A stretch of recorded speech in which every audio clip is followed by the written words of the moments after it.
tonight we are playing The Shadow Theatre, The Legend of the Monkey King, which is a head-to-head two-player game where you're using your monkeys as resources to, work a placement to occupy spots, get items, which is going to, there's a bit of set collection, there's some card play, there's 3 different sections of the board, and when one of the Monkey King is in a certain spot, things will happen and open up.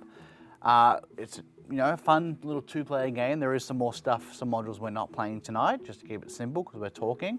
But more exciting than the game is my guest, Luke. Thank you very much for coming down. No worries at all. Thanks. I'm happy to be here myself.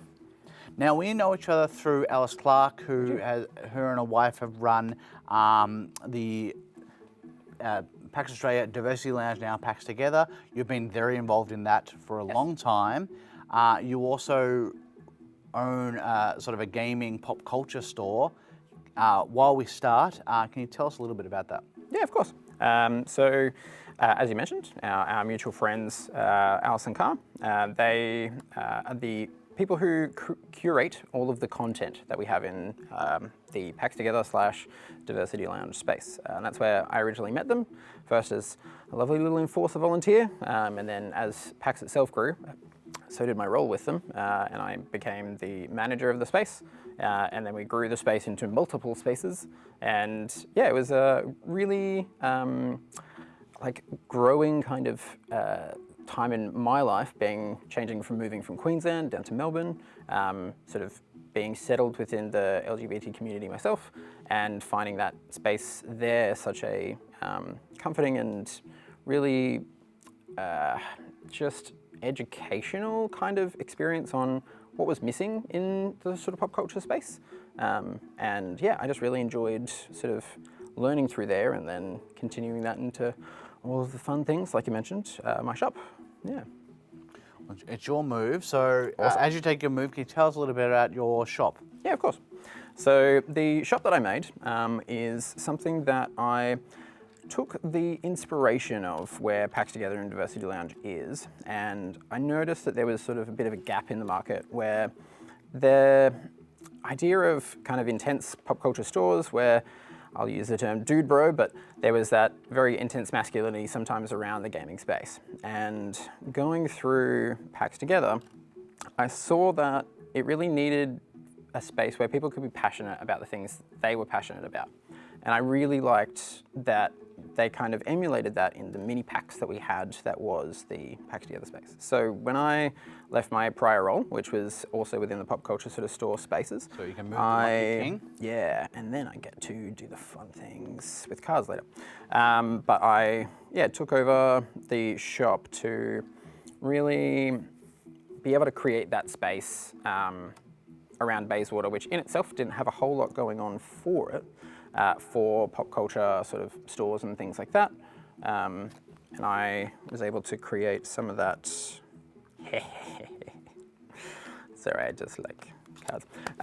So yeah, I was able to create that space within Bayswater, and it's both just a pop culture space. I try to work with a lot of local artists to bring in a lot of really fun, unique, different things that are from locals in a fun and lighthearted, community safe and diversity safe, as well as where I can, accessibility safe, although the building is very old. I'm slowly working on trying to get more things there, but being able to just create that comforting space for everyone. So being that a lot of my space is about giving people a space to be passionate about the things they're passionate about, what are you passionate about?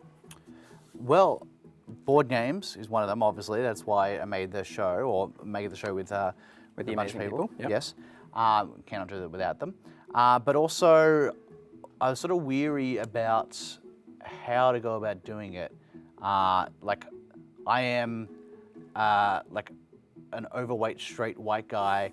I didn't need a bunch of, you don't need another show about that. So part of it is trying to get, and I haven't always gotten as many people as I would like, but I was trying to get other unique voices in because that's interesting. You don't want, an echo chamber is boring.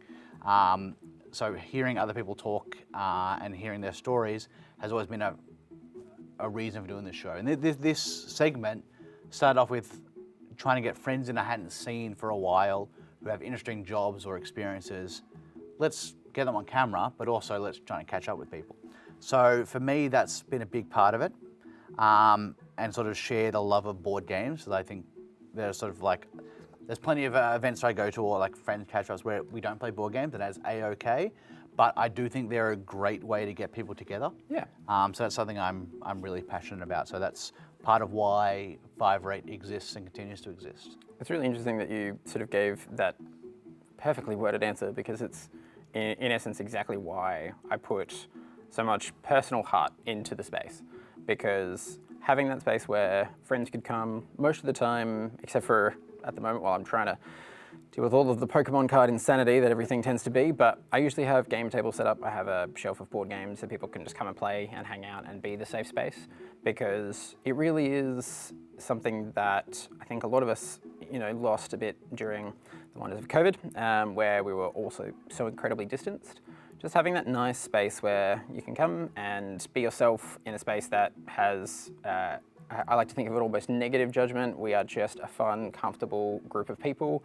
Even when we do like our magic nights each week, being able to have that space where you can just come and chat and have the thing that you're doing, obviously being, gaming and talking about things like that, but it's a great, I suppose, source for the interaction and conversation between people that sometimes I, will have a quieter day, but having some of the lovely regular customers that I have coming in and just having a chat, and you get to see how excited they are to just talk about the thing that they really like. So you sort of talked about how the store is sort of becoming a community effectively. Yeah. Where would you like to see it go over the next couple of years?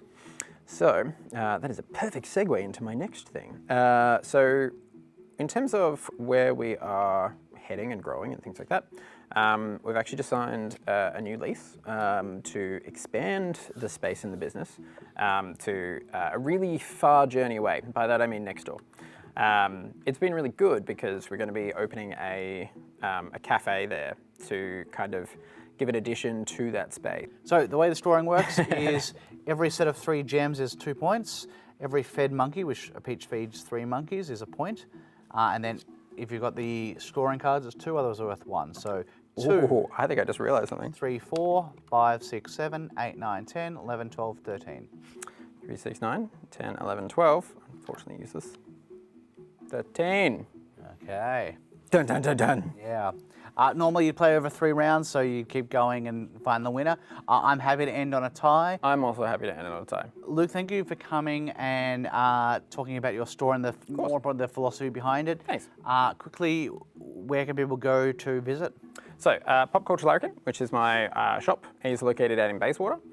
The cafe, which name pending because we are just in the starting parts of this, will be a wonderful next door. But yes, Pop Culture Larrikin is in Bayswater or on all of the socials. Instagram tends to be the most frequent that I tend to use because that's where people tend to be using the most of at the moment. And the good old website, so just popculturelarrikin.com. Thank you very much. Thank you indeed.